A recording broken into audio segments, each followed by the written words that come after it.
delighted to welcome Gill Witham back to Midlife Unravelled. We did a great episode with Gill last week, all about finance, and we are following up with part 2. So this will be a continuation of Gill's warm and friendly style, really making this whole subject less daunting and less intimidating for everybody. And she shares some valuable information with us. So I am sure you will be delighted with this episode. I hope you enjoy. Gillian, I am so delighted to welcome you back to Midlife Unravelled. we have part 2 of these 2 episodes all about finance. Wonderful. Thanks, Anita. Thanks for having me back for the second time. I feel very, very honoured. And I'm looking forward to talking more about all sorts of interesting elements today. So hopefully it can be a few great takeouts for people that might be listening. Fabulous. So we have so much that we wanted to cover in this big, broad topic. So I'm really excited that we can get started today. And today what we're going to do is broadly cover, we're going to start by looking at getting the most of your financial advice. We're going to look at investments. We're going to look at financial empowerment, and lastly, estate planning.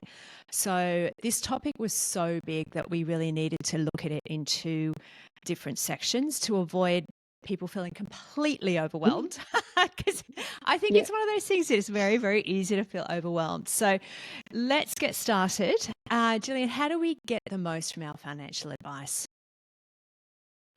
Yeah, great question to kick off with. So I think the most important thing for people to understand with advice or going and seeking financial advice is that it really is something that everybody should do and can do, and everybody can get a huge amount of value from seeking advice from a professional advisor, because and it's that thing where you don't know what you don't know often. So and I think there's probably often, I know there probably is, to some degree, some bad perception around what financial advisors do or what financial advisors are. And of course, there has been some unfortunate situations in the past where there have been people that have done bad things. So that's been a bit of a taint on it. So which is really disappointing, because if you can find yourself a financial advisor early on in your life, I see a lot of kids of clients and it's the older clients that say, "Oh my gosh, if only I knew now what, or I knew when I was like in my early 30s, say what I know now, then the opportunities that could have been open to us would have been entirely different." So that's a really good point, actually, because I feel like we only think to see a financial advisor when we have a certain degree of wealth, and when we have perhaps a change in circumstance. There may be an inheritance, or there may be a retirement looming, and that's the point where people think, oh, now I need to get advice. I feel like also there is a bit of a perception out there that people may be forced into doing something that they don't really feel like they want to do, or they may feel that they know better. How do we approach that? Yeah. I feel as though the world of advice has changed an awful lot, and particularly since I started in this world, which was about 8 years ago.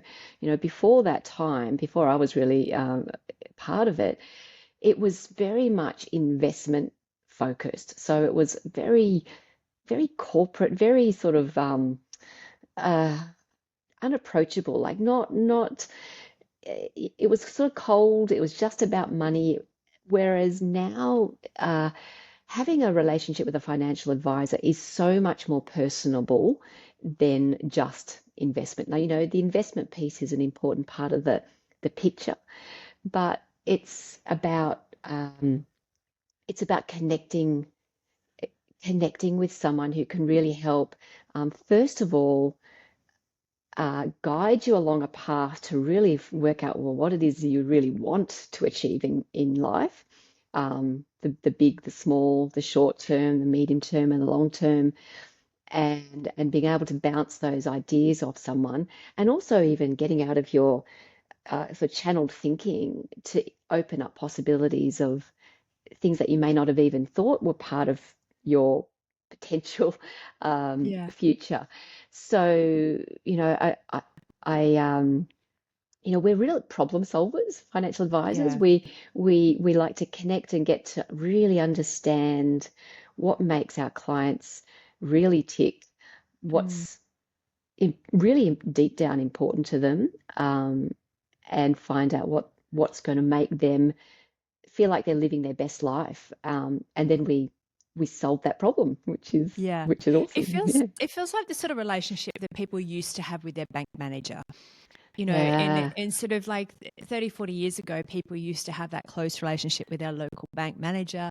He or she knew them by name. They'd go in and have a regular catch up about how things are going and, with with relation to their finances. And I feel like with that has now so very much dissolved, Yeah. and a lot of people can feel very sort of vulnerable, and they don't know who to ask, they don't know where to go, they feel that they don't have enough money to warrant Yeah.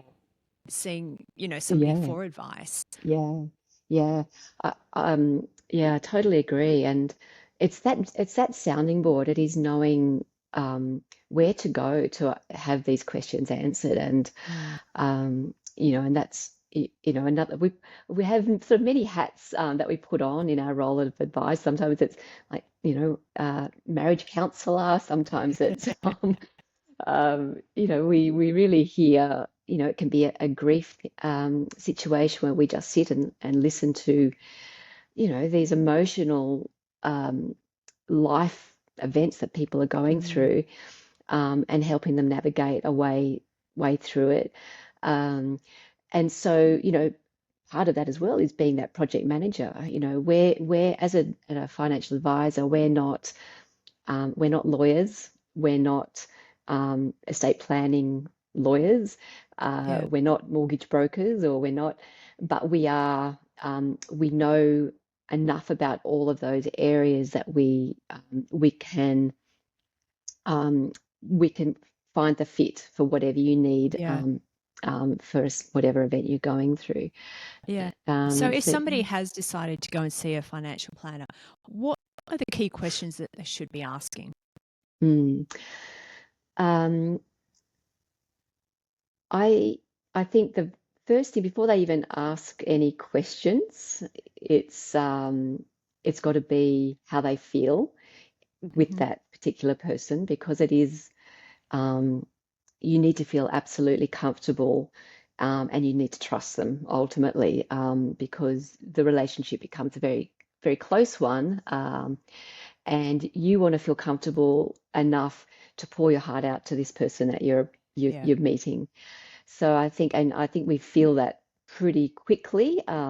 So I would trust your instincts, to start with, and then um, questions to ask. It's about just maybe their philosophy. How do they work? Are they really just investment focused? Because there'd be many advisors where they see their value in putting you in just some kind of investment, and so then the whole relationship becomes around, well, has that investment performed well this year? And it all becomes very focused on that, rather than it being, no, I want you to help guide me through, um, stop me going down blind alleyways, that might be putting me back financially. I want to be able to, um, yeah, you to be this partner, for me, to help me navigate. And a lot of what we do is we do, and it's a hard thing to value, Mm. but it is stopping you doing the wrong things, because we've seen Yeah. we've seen all of the wrong things, and we now know, well, what's going to be that smooth path to get you where you want to go. Get rid of all the noise from everywhere else that we get from all Mm. sources, often at well-meaning Yeah. well-meaning advice, but it may not be the best thing really for you. Yeah, Uh, and I think it's very yeah. easy to have absorbed things, something you see on TV or something you read on social media or friends recommended, and Mm, to very much kind of be very trusting of that advice, but it may not be relevant for you. It may not be appropriate for you. So it is a real case, I think, of finding somebody who is a neutral party, and who has your best interests at heart. yeah. And somebody like you said, who you have that rapport with, that you actually find that you have that connection, and it's not a judgmental Yeah. conversation in any Yeah. way. That it is something that you can be quite open and honest about, where you're at and where you're wanting to Mm, be in the mm, future. mm. Yeah, that's the most important thing because and as well it's the clients that are just your average. I know there are certain advisors that specialize in, your high net worth Mm, clientele. For me though, it's the I guess you call it middle Australia if you like. It's yeah, those that we're just, we're working hard. We're trying to buy a home. We've got kids. We may want to try to afford to send them to private schools or maybe not. And again, that conversation is a good one. Just work out, well, what yeah, am I only sending them to a private school because that's the done thing, or could we go on some amazing world trips every year and we'll send them yeah. to the local public school? That's a good Exactly, conversation. exactly. um, yeah, I've lost my train of thought there, but yeah, so oh yeah, it's about that's where I can provide the biggest value because it is Mm, is actually getting people to go from A to B, and that B may not have been where they thought they could ever have got to, but being able to toss some ideas around, having someone that can really structure a strategy and put a plan in place that can help them get there. It might yeah, take a while, but that's what the planning is essentially. Is you put a yeah. plan in place to achieve certain milestones. So and when you do see the result of that and having that real change in people's lives, certainly for me, that's where I get my biggest satisfaction from. So, Yeah. uh, yeah, and along the way, there's a lot of things that yes, we invest. That's an important part of it, but it's the coaching. It's that behavioral coaching, holding your hand along the way, stopping you from doing um, the the not optimal things, if you like. I won't say silly things, but we want to No, keep no, you no, no. optimizing. Yeah. Yeah, along the journey. Yeah. So yeah, I would say it's don't be afraid to just go and have a conversation. And most Mm, advisors you'll see that initial contact with them, you're not charged for it. You can just go in and feel your way, find out, what they can do for you. How they mm, charge is important as well. You want that to be very transparent. yeah. Ideally, a fee for service arrangement rather than which most advice practices have moved to that rather than getting their fees coming through from commissions from Right. product providers. So, we do have to act as part of our code of ethics and um, our requirements under the code under the Corporations Act that we've got to be work in your best interests, and so Yeah. we that's that's what we do. Yeah. Yeah. Mm, And let's look at investments. mm, mm. Talk to me about what everything to do Yeah. with investment. It's a bit of a broad one, but we'll try and narrow it down. Yeah, yeah. Yeah, investment. So I think there's a couple of rules of investment. Um, and so I'll run through them to start with, and then we can branch out perhaps. But Yes. so this is probably not new to anyone, but it is the most important rule of investing, and that is to diversify. Hmm. So having diversification in your investment. is really important. And so diversification is just not having all your eggs in one basket idea. And when you're investing, uh, we want to minimize risk wherever possible. Hmm. So if you were to, um, you know, take all of your money and you've decided that you heard about some great company, new tech company or something from a mate or or somewhere on the grapevine, and you just invested in that. Well, that has potential for great risk and uh, and risk of actually losing all your money. So, I'll often have clients come in and their first experience, um, this might be their first experience with the share market, and the questions would be, but isn't it too risky? I don't want to do anything too risky. And so there's many ways of investing, even in shares. Um, and but we want to be able to spread that risk so that we're not just putting all of our money on one thing. We're not trying to find, the latest greatest thing that you think is going to make you, a millionaire overnight. Yeah. So in a way, investing is kind of boring in a way. Like you need to be patient and um, you need to stick with a long-term strategy. So diversification is where we spread our risk. Um, there's some really easy ways to access diversification these days.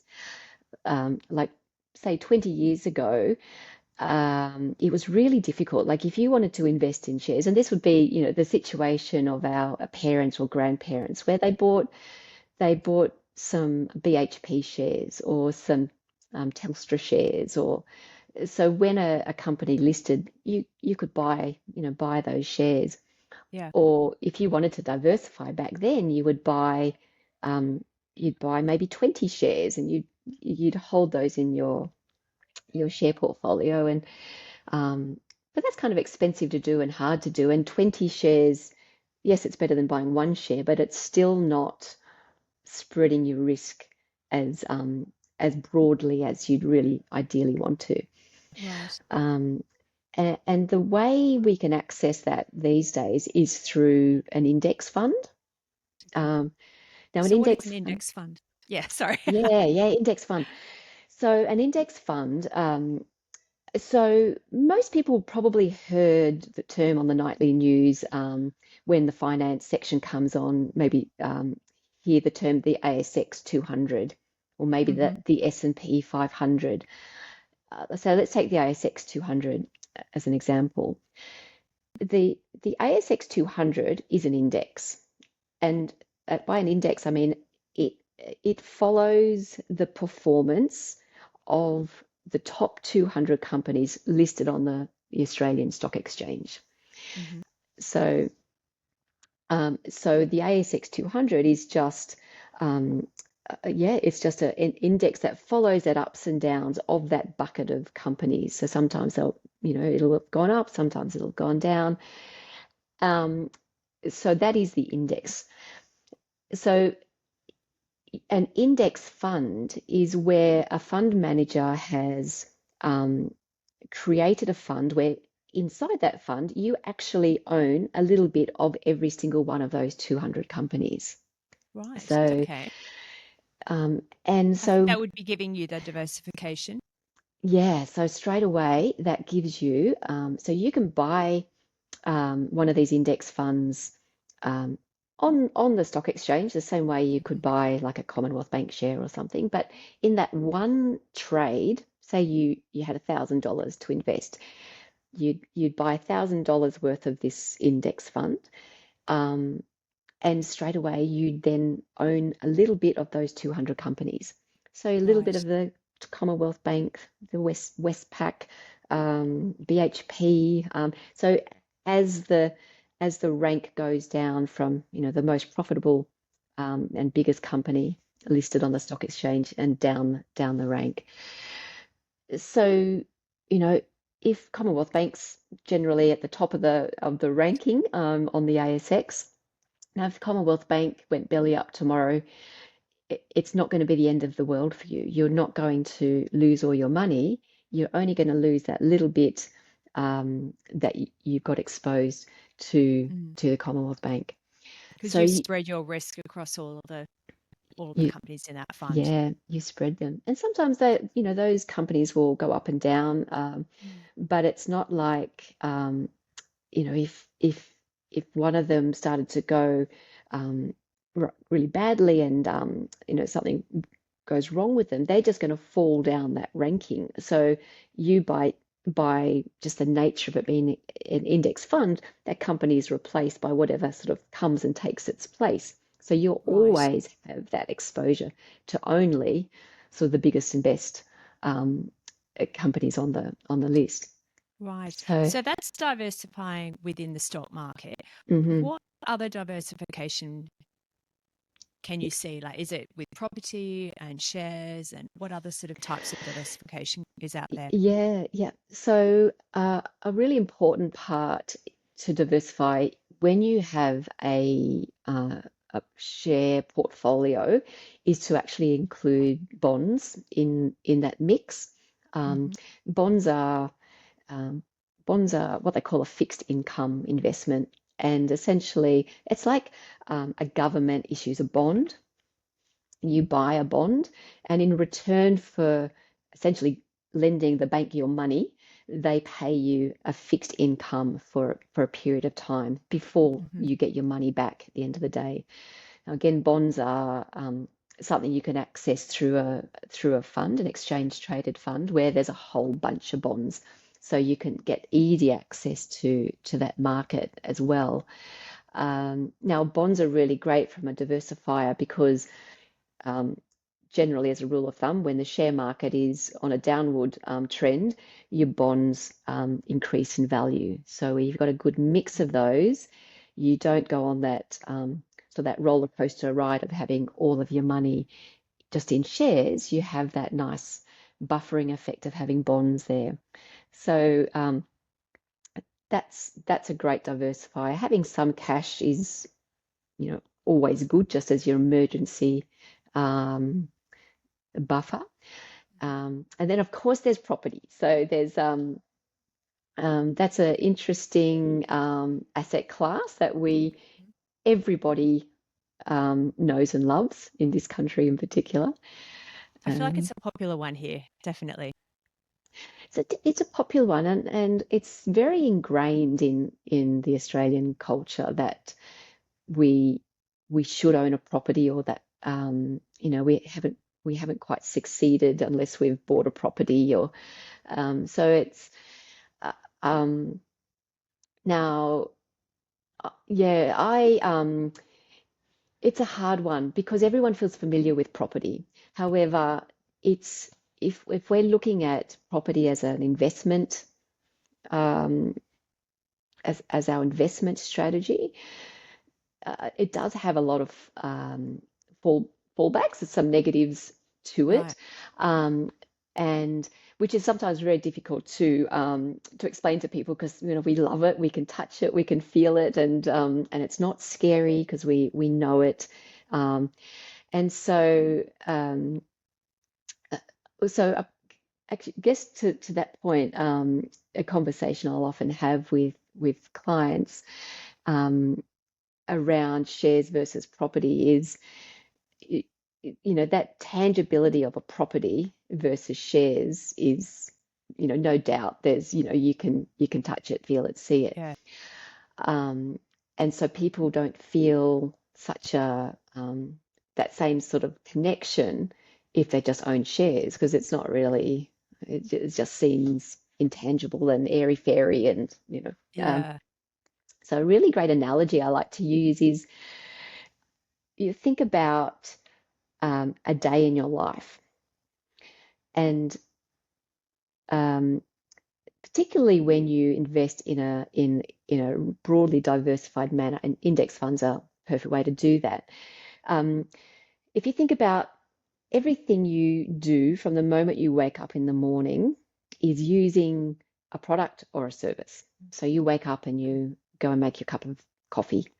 Um, you've probably bought the milk and your coffee from Coles or Woolies or Aldi Yeah. Yeah. or somewhere like that. Um, then you go, you have a shower, and you wash your hair with probably a Palmolive Colgate product, um, brush your teeth. You turned on the water. Your water's heated by gas or electricity. We've already turned on our lights. We've already checked our phone. So there's your I see where this is Apple or going. your Samsung, Um, And your Telstra and your your Vodafone and Telstra, yeah. We're jumping on a computer as we're using either Microsoft's or Apple's. yeah. So, you know, so when people say, "Oh, is the share market so risky?" and what if I lose all my money? What happens if the market crashes? Well, you've got to bring it back to, well, actually, what am I actually invested in? And if you do have that exposure through diversification, essentially the whole world has to blow up Yeah. to lose your money, because Yeah. no matter what's going on in the world, there could be a war, there's a US election going on, or everyone still has to live. We still, the Yeah. world keeps turning, and yes, some companies rise in different economic cycles, some fall, but again, diversification minimizes that because you just own all of it. So that's an Yeah. easy way You've of. got so many touch points that that it Mm, really spreads that risk, doesn't it? yeah, exactly right. So, uh, so that's number one. So yeah, probably again, let's just jump in on that because it's something that's some people probably hate me for this, but I want to just give and it's more maybe to open people's eyes to some alternatives, and Mm. because I've had clients come to me where they might have 6, 7 investment properties. So on paper, from an asset perspective, they're doing well, they're Yeah. really wealthy, but they've come to me because they are so cash flow poor, they can hardly pay their bills, pay the groceries, pay all the mortgages. So Right. they're just in this cycle of, I have to buy property because that's how I'm going to build wealth.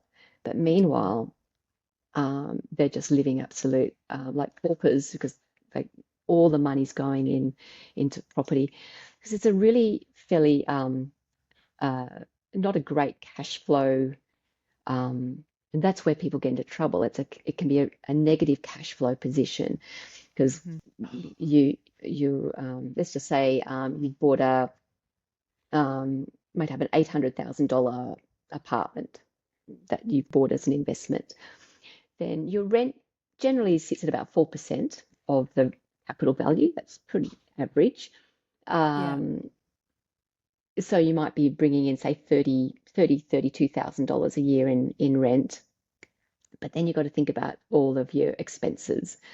So, Mm. as that property owner, you've got to pay your rates, you've got to pay your land tax, you've got to pay your strata fees, you have to pay your property management, your insurance, ongoing maintenance, let alone paying the mortgage on that property. So at Yeah. the end of the day, what you actually get in your hand, if you're lucky, is positive. Most oftentimes it's negative. So you've got to fund that negative cash flow from your pocket, and can get people into a real dire situation. Um, so that can be not ideal. And of course, Mm. when you are in that situation, what you're hoping for is capital growth. That's why we buy a Yeah. property. We hope it goes up in value. As the share market, it'll go up and down in value as well. Yeah. It Yeah. doesn't always go up, which people think. It does over the long term, no doubt, but um, it's just that we don't know what the value is day to day. Whereas when Exactly. when we own a share, you can actually see it and you hear it on the nightly news. This has gone up, this has gone down, but um, Yeah. so there's not a lot of that real transparency on value is tricky. But the I think problem that's though, a side of yeah, property investment that a lot of people don't think about. So that's mm, interesting for you to clarify that, because I think a lot of people think, okay, fine, then it's, like that case you had mm, where, they could have 5 or 6 properties, but it's actually not proving Mm, successful in the short term as a strategy. yeah. And then when it comes time to actually sell and realize those gains that you hope to have made, then it Mm, becomes a really ineffective, clunky tax problem. right. So, when you sell a property, you have to sell it all at once, Mm, and you have that tax event in that one financial year. So, and then the question is, well, whose name do you own it in, as well? Is it a jointly owned? If you're in a partnership, do you own it, or does your husband own it, or who's on the highest tax bracket? What's right. the optimal way of owning it? And that may change as well, as Mm, time goes on. So um, that's really a problem that you're dealing with. If you've had a big capital gain, then half of it's going to go essentially in tax um, at which some can be a point little in the future. frustrating. Bit frustrating, yeah. And along the way, you're tying with property. It's also a really big capital investment. You're putting Mm, a lot of, and most of it will be borrowed money. Um, but there's a lot of capital that's locked into one asset. Again, coming back to diversification, often, um, it's a significant portion of what you might have as an investable asset to put into one thing in yeah. one plot of dirt somewhere where Yeah. Yeah. you Yeah. do concentrate that risk as well. So, um, and again, liquidity, and this is where it comes down to, what are your needs as an individual as well, um, because you can't access that capital and it's in a property, apart from trying to refinance and maybe take some more money out of Mm, equity. If you're trying to build wealth, but at the same time, um, you want to go on a holiday, your kids are getting married overseas, or you mm, want to find some cash, or if you're the younger set where you maybe in your earlier years and you're wanting to take off maternity leave or take time off work to look after children, all these sort of varying life things that are yeah. going Yeah. on, Yeah. you want to have that flexibility to maybe draw down um, on the investable asset that you've made Yeah. in times where you need it. So, having that liquidity and that freedom of accessing Yeah. capital as time goes on is really important from living life as well as Yeah. building wealth. Yeah. Um, Because I think for a lot of people, it is the one big investment. mm, And, for a lot of people who have worked very hard for many years and put money into the mortgage, every spare penny they get, but they are then locking it into that one investment. mm. There is absolutely no diversification happening there.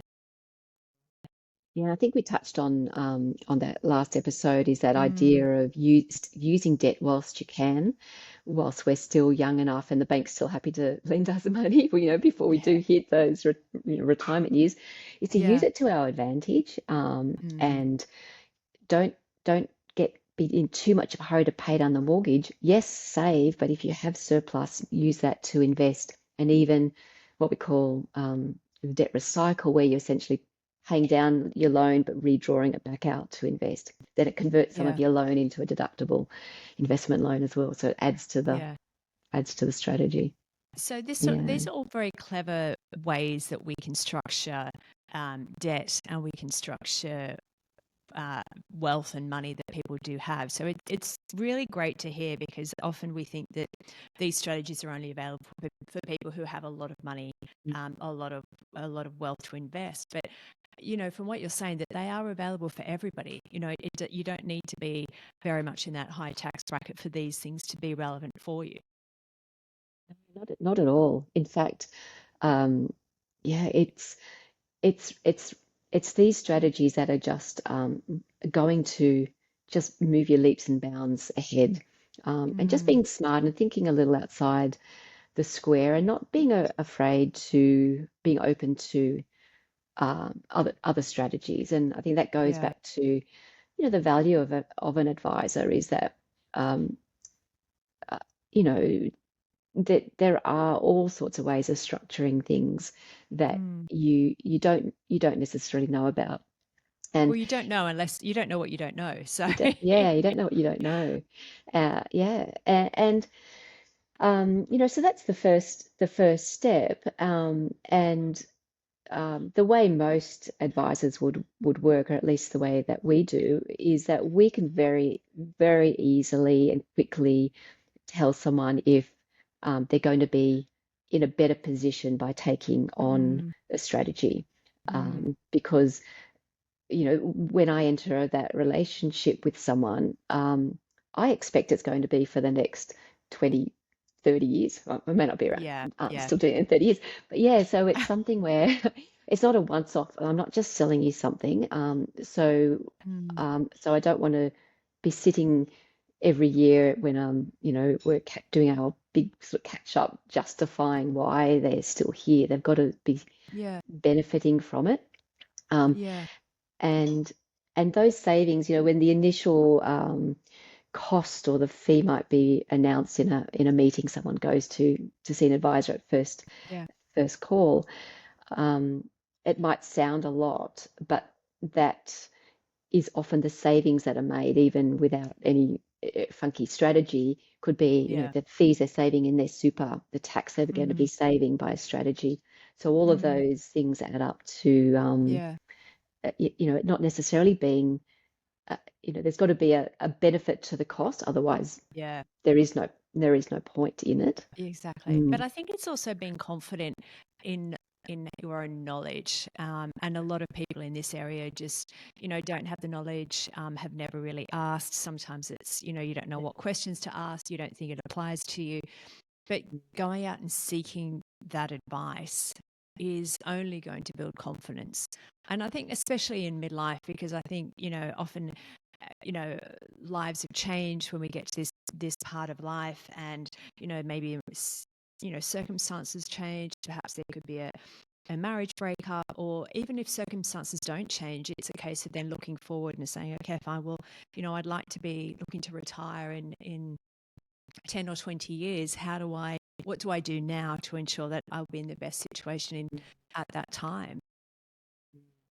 Oh, it's so important, and it is Mm. that early planning. I mean, it's never too late, but it's Yeah. also never too early to start Mm. planning either. Um, and and getting that clarity on what it is that you need Mm. to comfortably retire. I think we sort of spoke about this briefly, Yeah. about, once you've retired, um, there can be multiple sources of income Mm.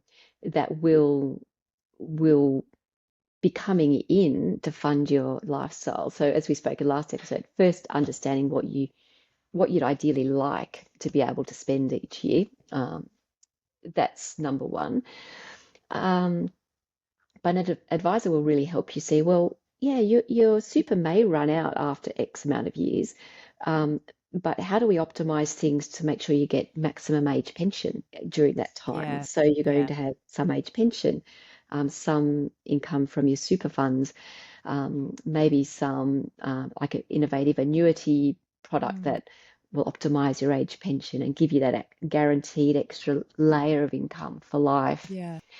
And even using your home, some great opportunities, even through Centrelink, that offer almost like a reverse mortgage, and it's just through Centrelink that will Yeah. use equity in your home to add to your income stream.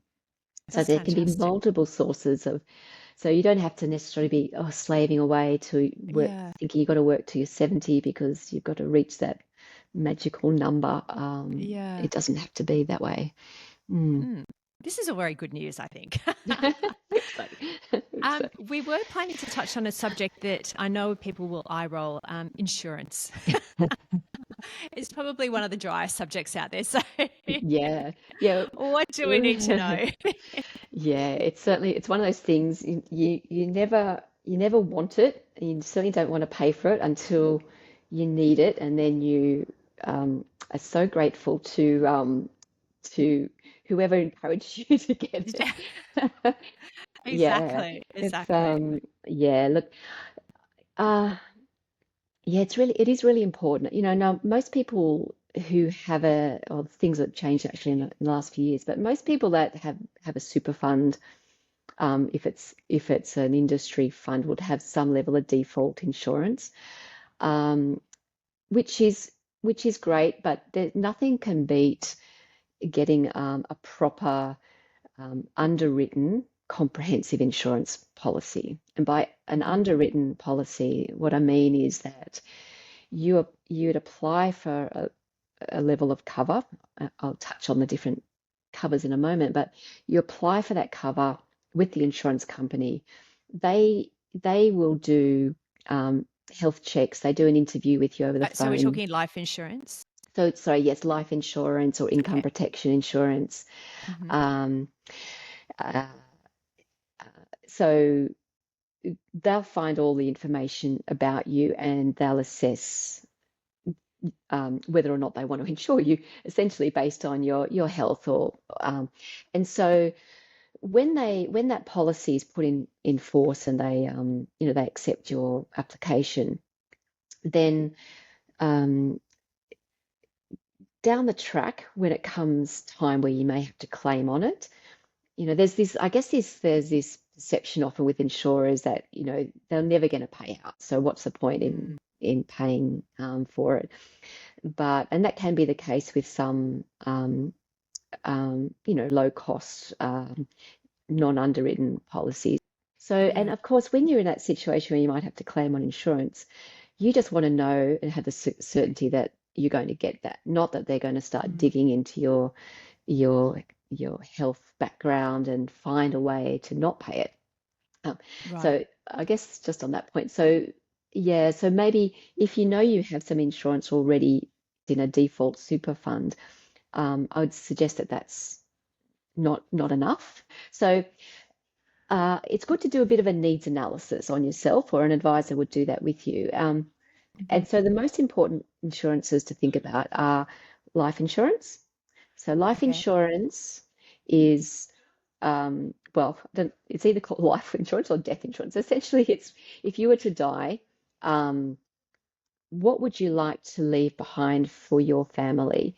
Hmm. Um, so the first thing you want to think about there is um, perhaps if you have minor children still, what would you need to ensure they can still afford to finish off their schooling or maybe their Hmm. university or their education, Yeah. and living expenses to a certain age. Um, if you have a spouse, you want to consider, well, do I want my spouse to not have to worry about working anymore if I was to pass away? But, Hmm. so is there enough to fund their ongoing living expenses? So they're a real nice to have, but Hmm. important ones are make sure any debts are cleared. Um, so looking at then, well, how much do I need to do all of those things? And how Yeah. much do I have? Do I have investments? What do I have in my superannuation? That will then offset that capital. And that'll give you a number that you should, that would be your ideal um, Pay the a num expected payout figure. yeah, Yeah. that you'd want to look for. Hmm. So the other cover that goes with life, most often than not, is total and permanent disability insurance.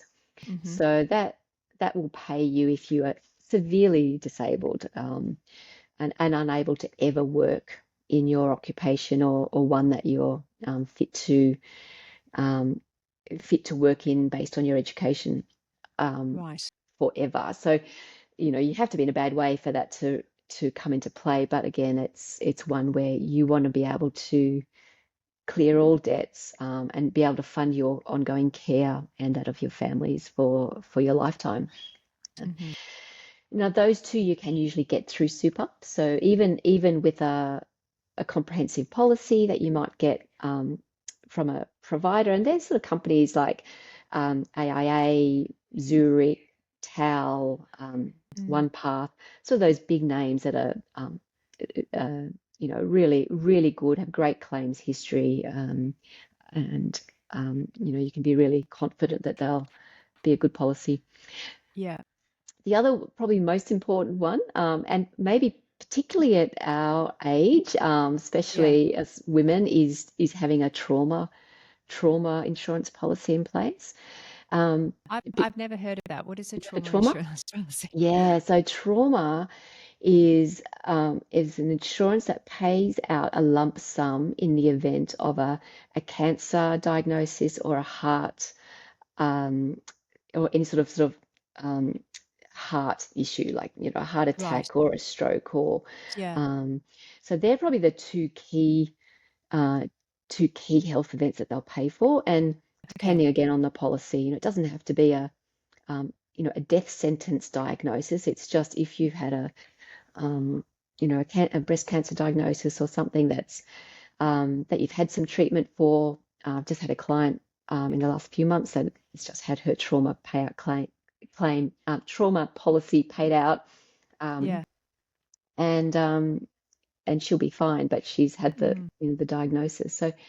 So that's and the idea of a trauma claim is to be able to just take a year out of your life to Mhm. make sure all your bills are paid, your mortgage is paid, and medical expenses are paid, and enough that you can go and get a certain treatment somewhere else, if there's an Without the worry. amazing without the worry. Yeah. Mm. So it's like, Mm. yeah, it's covering a year's worth of expenses. So maybe a two or $300,000 level of cover would be a pretty normal Yeah. sort of amount.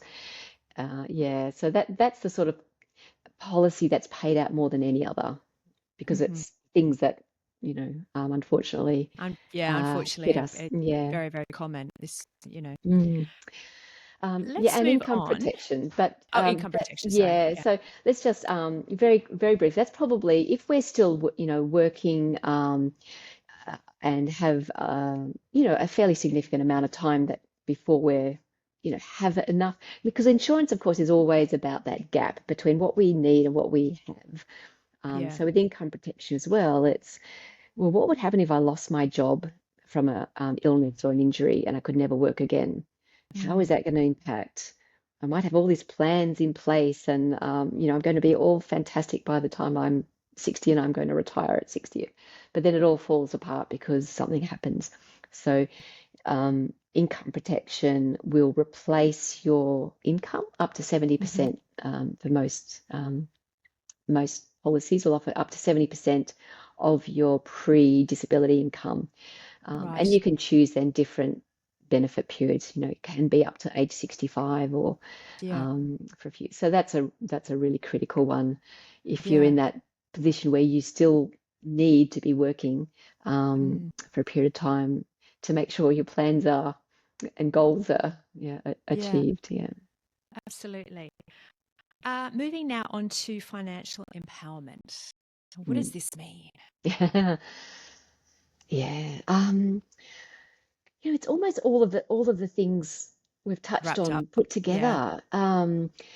In, I think first of all, it's going back to our first chat. It's getting control over your spending and really knowing what comes in the door, what goes out the door, and ideally having, say, 10% of what comes in is put away as your rainy day type fund. Hmm. Just getting out of that cycle where you're living paycheck to paycheck. I Yeah. mean, right there um, is hugely empowering. And just knowing that if something goes wrong, that you're going to be okay.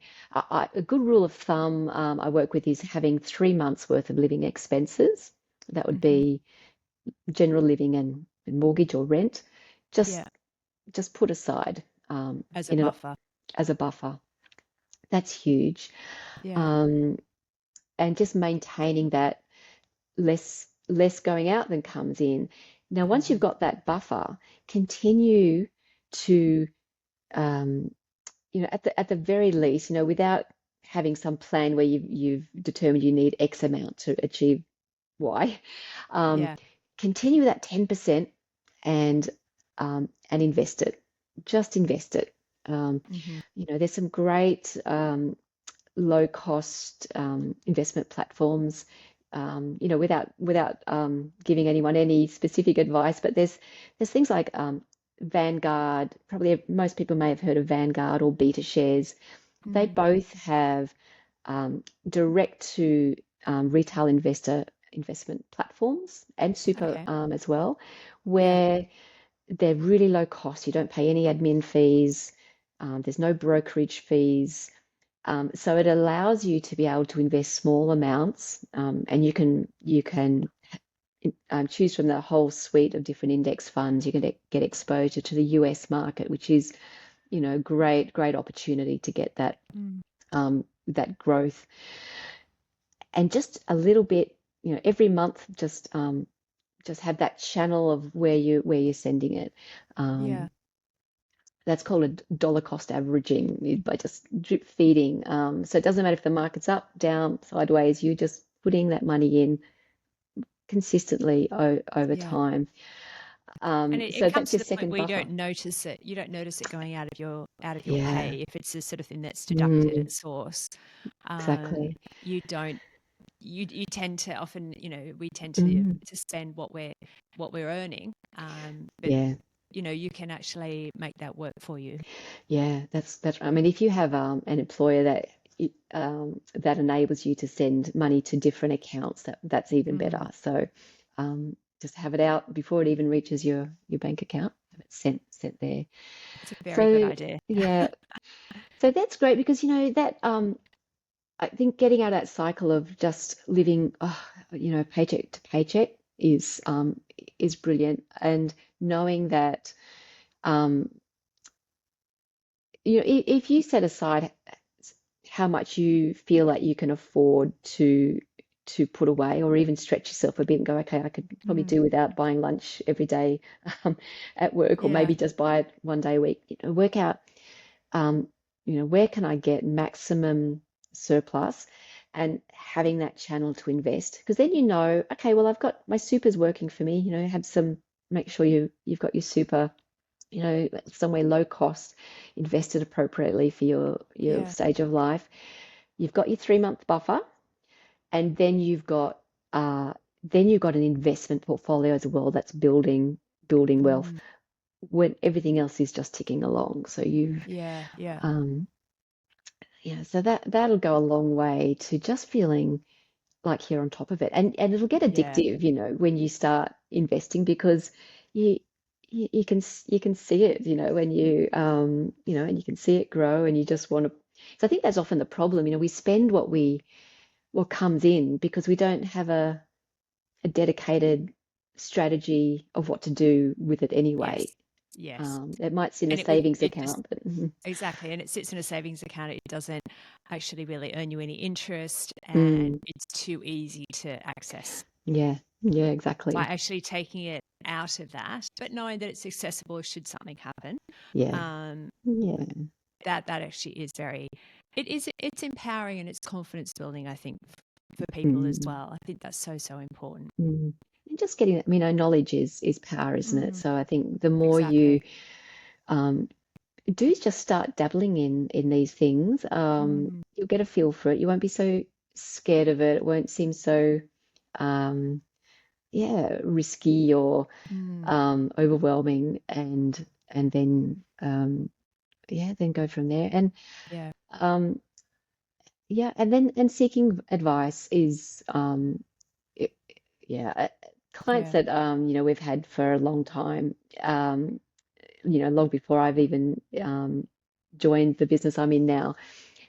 They don't, they just, everything is sort of just um they just don't worry anymore. I think that's the Yeah, big thing. Like yeah.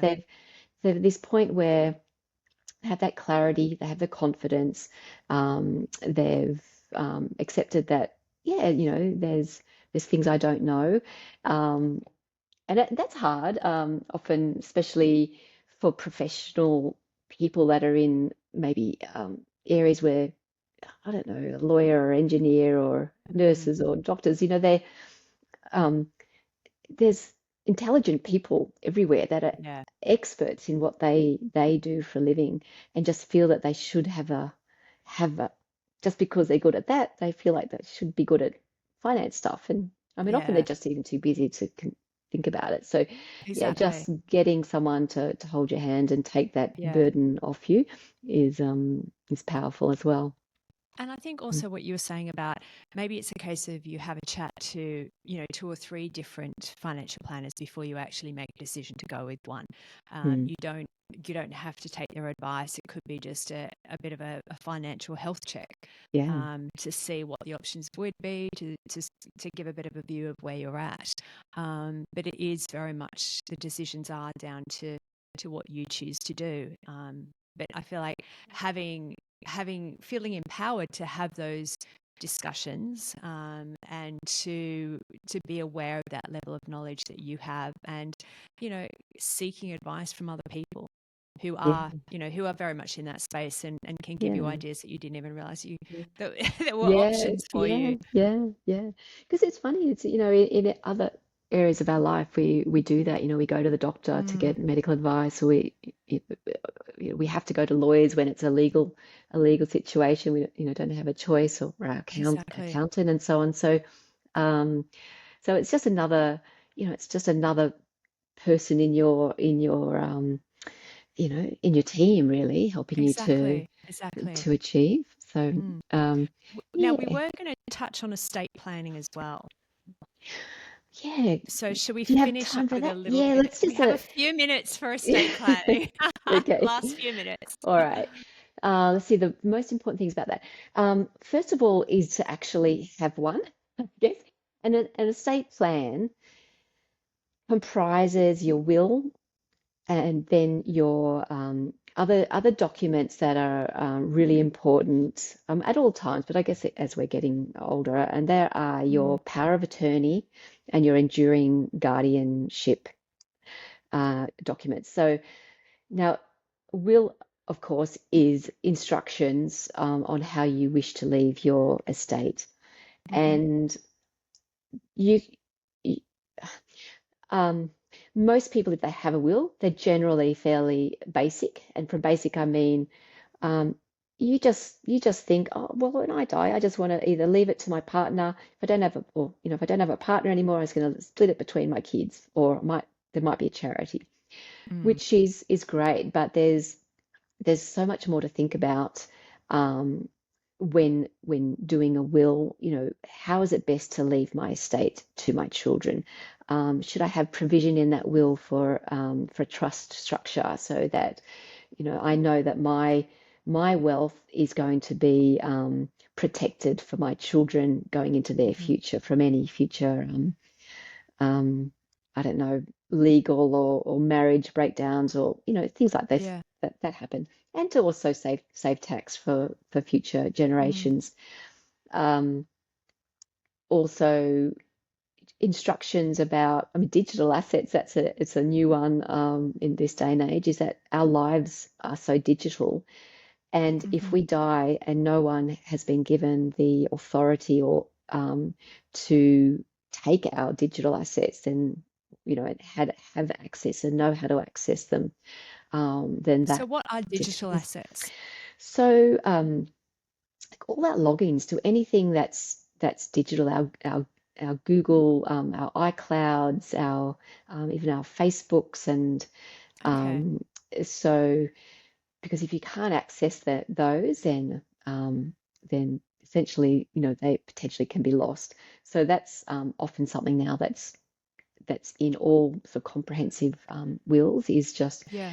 well, how are my digital assets going to be managed? I mean, photos even, we think about Yeah, photographs that are absolutely. Yeah. out there and in the ether that we Mm, absolutely. um, so yeah, so it will and then it's around ownership structure as well, because Mhm.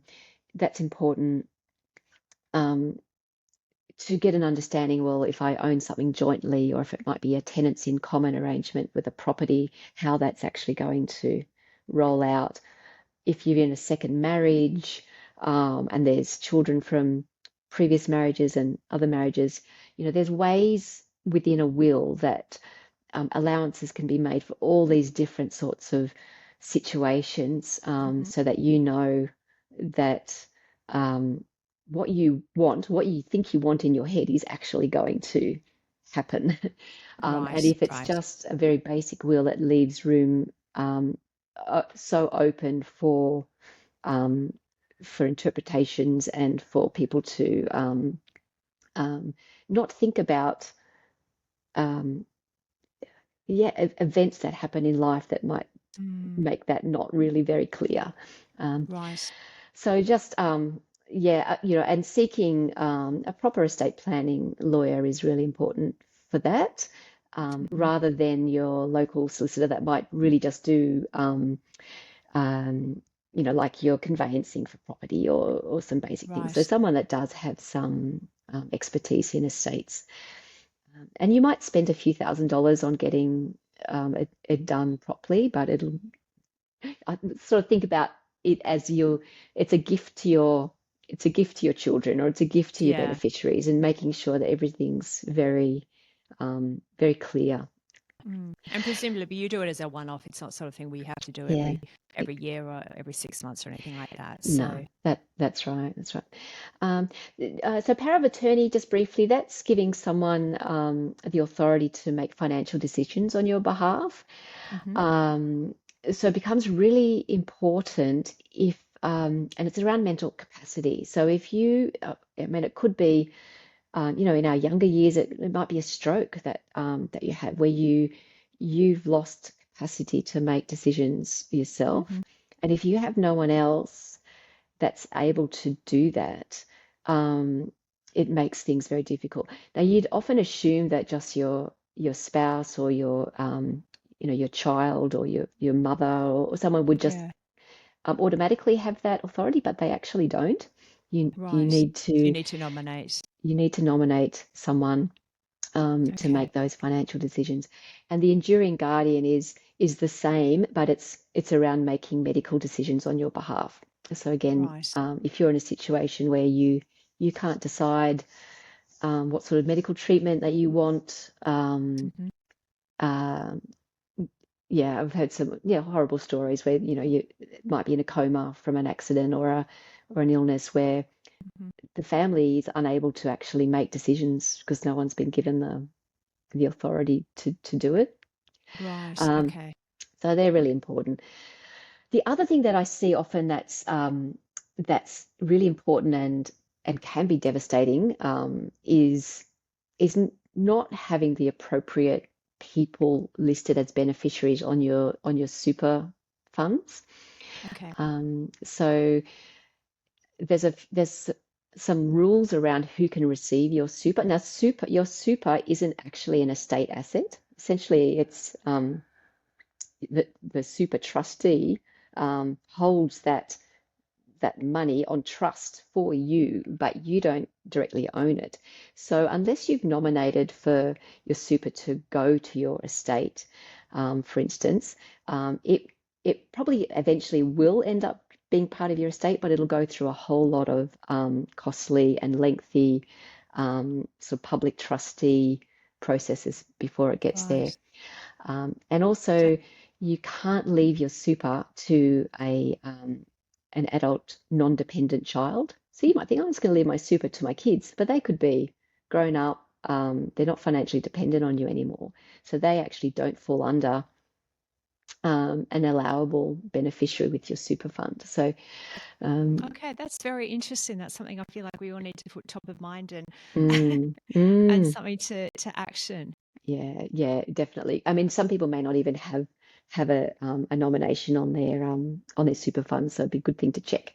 Yeah, Just to see. absolutely. Yeah. Gillian, thank you so much. You've actually shared such a huge degree of valuable information and something I think it's a case of listening to this episode and jotting down some notes of what we all need to go and look at and be Yeah. aware of. Mm. But no, it's been absolutely fascinating. Thank you so Oh, much. thanks. Oh, good. I hope that anyone listening's taken a few little nuggets away and to make some positive changes in their Yeah. in their life. That'd be great. And Yeah. midlife and finance does not have to be a scary combination. No, it can be an exciting, taking control of your current position Exactly, and exactly, future. Yeah, absolutely. exactly. That's what it's all about, taking control and then building that confidence. Totally. Thank you Well, so much, thanks, Gillian. Anita. Thank you so much for having me. It's been great. Absolute pleasure. Okay, bye. Thank you so much for joining us today. We hope you enjoyed this episode. Please like, share, and subscribe so you can stay updated with more from Midlife Unraveled. To see more Midlife Unraveled, follow us at midlifeunraveled.com or at Midlife Unraveled on Facebook and Instagram. We'll see you soon.